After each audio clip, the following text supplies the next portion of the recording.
सब है और कुछ खोया है, सब है और कहीं कुछ रिक्त और खाली है।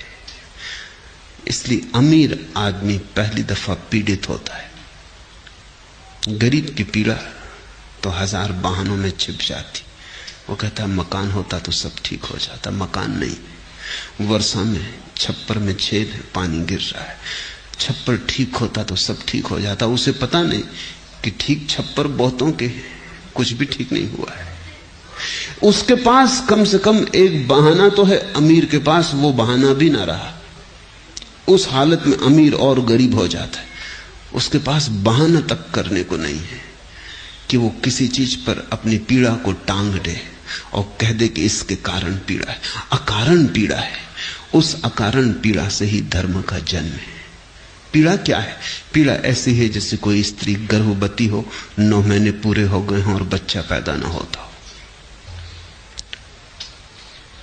बोझ हो गया, बच्चा पैदा होना चाहिए। कितने जन्मों से तुम परमात्मा को गर्भ में लिए चल रहे हो, वो पैदा नहीं हो रहा है।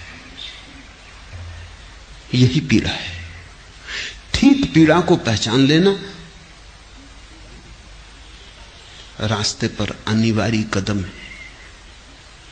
जब तक तुम गलत चीजों को पीड़ा समझते रहोगे और उनको ठीक करने में लगे रहोगे, तभी तक तुम संसारी हो। जिस दिन तुम्हें ठीक पीड़ा समझ में आ जाएगी कि ये रही पीड़ा, हाथ पड़ जाएगा पीड़ा पर, तब तुम पाओगे कि पीड़ा यही है। लो हम बताएं गुंज और गुल में है फर्क क्या, एक बात है कही हुई एक बेकही हुई। जब तक तुम जिस गीत को अपने भीतर लिए चल रहे हो, सदियों सदियों से, जन्मों जन्मों से, वो गीत गाया ना जा सके, जिस नाच को तुम अपने पैरों में संभाले चल रहे हो, जब तक वो नाच घूंघर बांध के नाच ना उठे, तब तक तुम पीड़ित रहोगे। उस नाच को हमने परमात्मा कहा है, उस गीत के फूट जाने को हमने निर्वाण कहा है, उस फूल के खिल जाने को हमने कैवल्य कहा है।